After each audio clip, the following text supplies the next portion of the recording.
Well, here it is. Solar 3.0 has finally arrived with Season of the Haunted. And as soon as it launched, the first thing I did was I did the beginning quest and I went straight into making a Titan build for the brand new subclass rework. And I came up with a couple builds that are really good, but I think this one is by far the best one I was able to come up with. And I'm here to share it with you guys today. Now, before I strictly get into the build, I will make my next build a Warlock Solar build, and then the one after that a Hunter Solar build. So please give me recommendations down below if you have anything specific you want in those. Without further ado, let's get into the build. So here it is. Here's the whole build. Now, before I get into the exact details of every mod, every aspect of everything, let me just show you the entire build as a whole, and then I'll get into specifics. First things first, fast ability, whatever you want, super, whatever you want, jump, whatever you want. Throwing hammer is needed. Grenade, whatever you want. I do recommend healing grenade the most, though. I'll explain later on. Aspects, you're going to need Roaring Flames and Soul Invictus. In terms of fragments, you can use what you want. The only two that you need are Ember of Torches and Ember of Solace. In terms of weapons, use whatever you want, but make sure they are all solar. I'll explain why in a little bit. I did prefer Traveler's Chosen just because whenever you miss your throwing hammer and you can't grab it, using this to instantly get it back is really good. And you could also make it solar by using the Catalyst, which gives it osmosis. In terms of mods, you want Bountiful Wells, Melee Wellmaker again, Well of Ordnance, and Font of Might. And then to top it all off, your exotic of choice is going to be Severance and Closure. So that's it. So let's get into the exact details and specifics on why I use and how it makes this build so broken. First things first is the throwing hammer. This build is all dependent on this thing right here. This tiny little hammer that looks really sick and has been really broken in the past with bonk builds. Now this isn't quite a bonk build, but you'll see. It's kind of close to it. So what this does is it gives you a hammer that you can throw from a distance, and picking up a thrown hammer will fully recharge your melee ability. If the hammer strikes a target, picking it back up will grant Cure.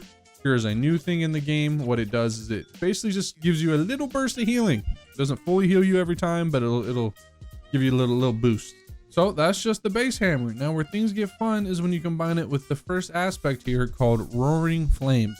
This was in the game before, but just for people who don't know what it does, it allows it where final blows with your solar abilities or any ignitions will increase the damage of your solar abilities, and it can stack up to 3 times. So what this does is, as you can see in the gameplay, anytime I get a kill with the hammer or a grenade or any solar ability, I'll get a buff on the left side of my screen called Roaring Flames, and it just buffs the damage. I don't have the exact numbers in front of me, but I believe it makes the throwing knife go up to like something like 30k or maybe even 40k. You can see it in the gameplay though, it does increase it a whole bunch. Now the next aspect is where Solar 3.0, the rework, really comes into hand, because this was not available before the rework, and that is creating sunspots with your hammers. What Soul Invictus does is any solar ability final blows, Hammer of Soul impacts, and defeating scorched targets will create sunspots. Your abilities regenerate faster and your super drains more slowly while standing in a sunspot. Sunspots will also apply Scorch and deal damage to targets inside. Entering a sunspot will also apply Restoration. Restoration is also new. What it does is you just constantly regenerate health even while taking damage. So now, as you can see, whenever I get a hammer kill, I activate Roaring Flames, but it also creates a sunspot. Passing through that sunspot will obviously give me all the normal benefits of a sunspot.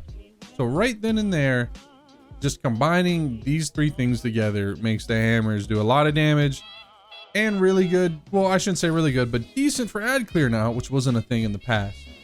Now, speaking of ad clear, that's where this chest piece comes in. I don't think I've really ever seen anyone use it. It's probably a very forgotten Titan exotic, and that is the Severance Enclosure. What this does is any powered melee final blow that you get will unleash a damaging explosion. Finishers and final blows against more powerful targets will increase the radius and damage of the explosion.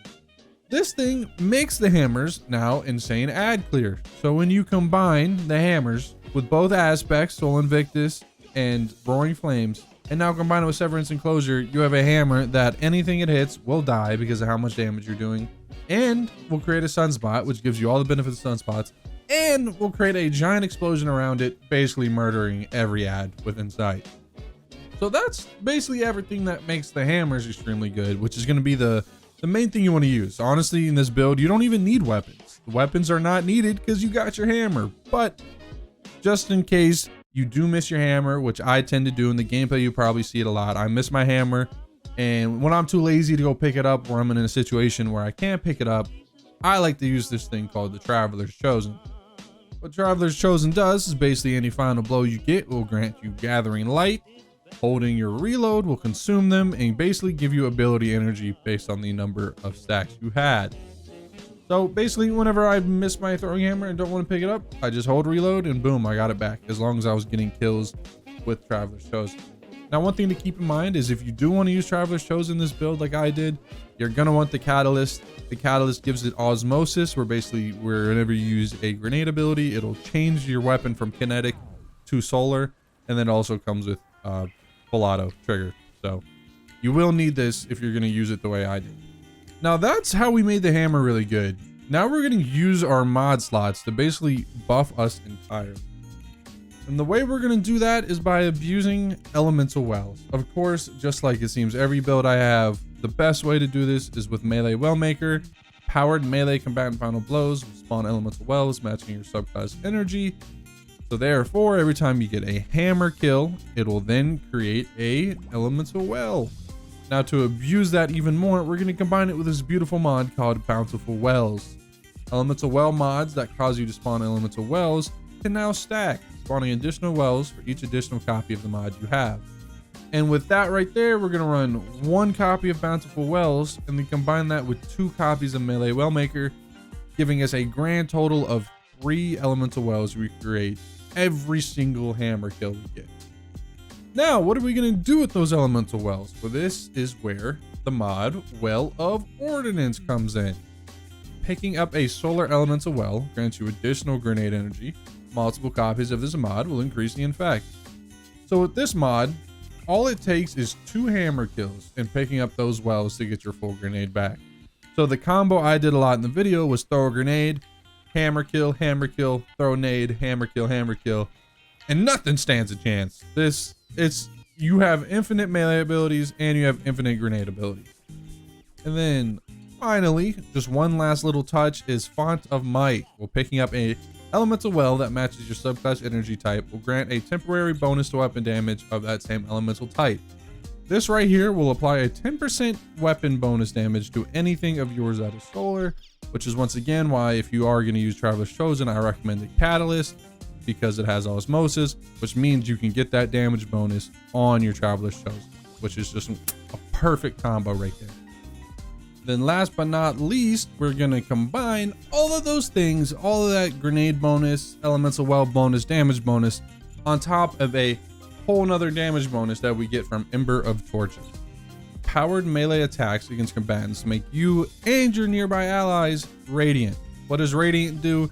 It basically just makes it where your weapons are enhanced by the power of the Traveler and deal increased damage to foes. They make it sound a lot cooler than it actually is. But it's basically just another damage boost that FYI combines with Font of Might. So you have 2 damage boosts right there just by getting hammer kills. So we've covered how to make the hammers extremely broken, and we've also covered how to buff everything in our loadout. Now let's talk about what we have that basically keeps us alive, the healing aspect of this build. So the first way we're going to heal ourselves is with the hammer. And yes, once again, the hammer comes into effect in this build. And that's going to be done by abusing Cure. So all you have to do is hit an enemy with the hammer and then go and pick it up, and you get a burst of healing. Now, if you get a kill with that hammer, that's where Soul Invictus comes in. That's the aspect that creates sunspots. And if you run through a sunspot, you get restoration now. Restoration makes it where you have a constant permanent effect of healing, where if you look at your health bar, it is going up no matter what. Even if you take damage and you lose some health, it immediately starts refilling. But even if you're like, damn, I suck so much at the game that those 2 things don't heal me enough, this is where a healing grenade comes in. Remember how I said you basically get infinite grenades as long as you're getting 2 hammer kills in between each throw? Well, yeah, now you have infinite healing as well with the healing grenade. The healing grenade will apply cure to you and allies, and will also grant restoration to you and your allies. So basically it's a combination of the hammer plus the sunspot. And boom, just like that, that is the entire build. Congrats on sitting through all of this and listening to me explain all of it. But that is my first solar build of this season. Once again, just like I said, I will be doing a Warlock one and a Hunter one for my next 2 build videos. And yeah, I'm really enjoying it so far. This is really good. Compared to Void 3.0, I really don't know. I got to play with this and test it a bit more to give my opinion on if I think this is better or not. I just wish the Titan supers were better. I don't think the solar supers on Titan are the best, but it is what it is. So yeah, once again, if you have any recommendations on other builds or anything that you would think that could be added to this build or changed to it, that would make the build better, please let me know in the comments down below. Also, while you're down there, might as well hit that red subscribe button if you aren't already. I'm super close to 1,000 subs, and I would love to get there by my birthday, which is July 3rd. And just like that, the video is over. Yeah, so once again, if you made it this far, I love your face. And all you fine ladies and gentlemen, have a great rest of your day.